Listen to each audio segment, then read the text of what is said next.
It is Sunday afternoon, June 12th, and I'm gonna go for my Sunday afternoon walk.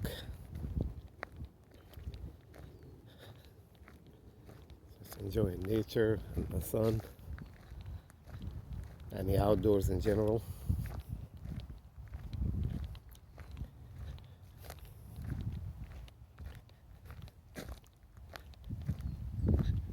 Not too many people in the park today. It's just too hot. You have to make sure you have a hat, you're clothed, you're covered so you don't get a sunburn, and plenty of water.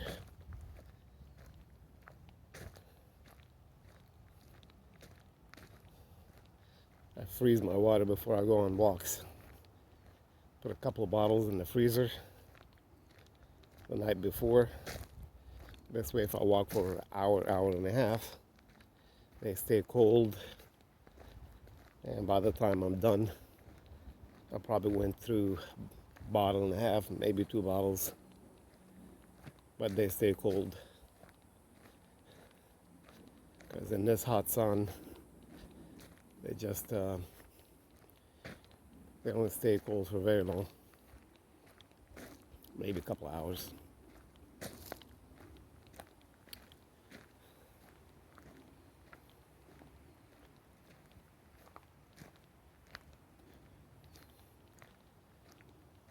There was this professor, he was teaching in China.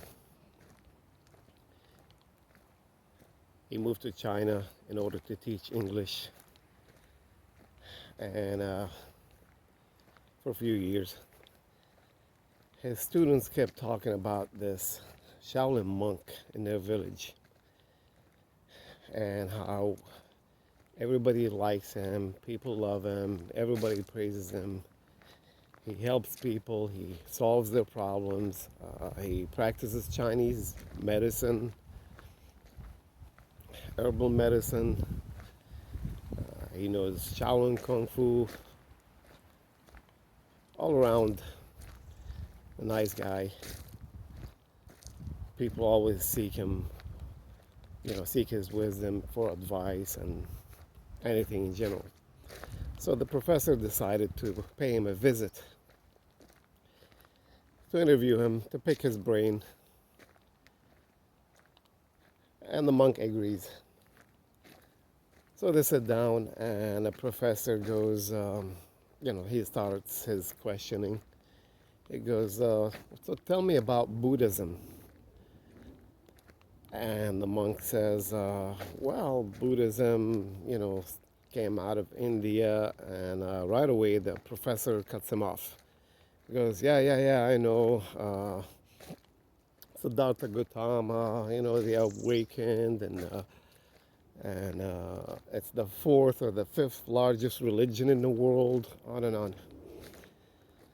The monk says, okay. Next question. He goes, what is the essence of Buddhism? So he says, well, it's about respect. And again, he interrupts him. He goes, well, yeah, you have in your religion, you guys have respect for everything. You believe there's a reason for everything. You respect nature, you respect animals, you respect vertebrates, invertebrates.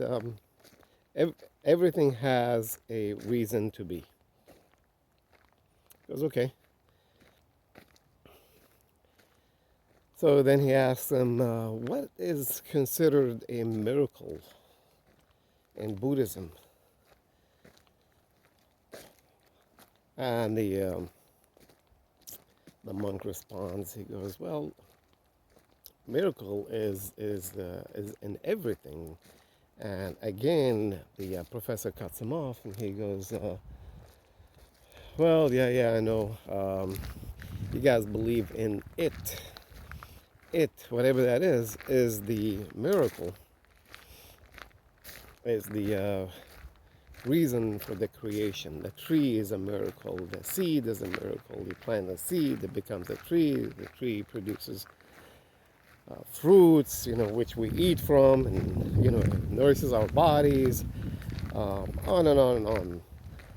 The circle of life, so to speak. Animals die, and so other animals can survive.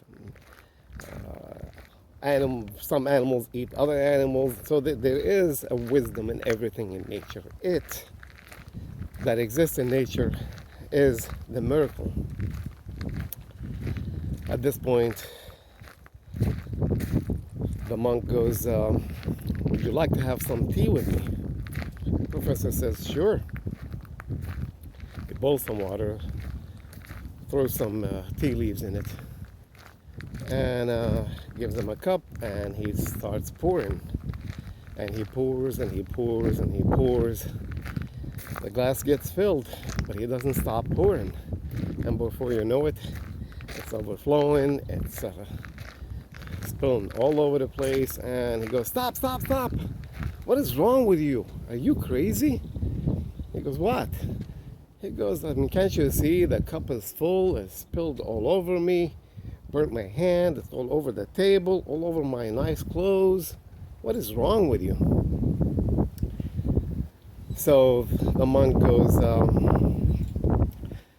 the usefulness of the cup and its ability to hold contents.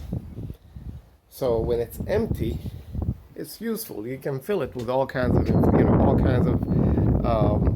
material, whatever that is, water, tea, juice. Once it's full, you can't fill it anymore. It becomes useless unless you empty it. So he goes, apparently you come to me for information, but you're too full. You know everything, or you think you know everything.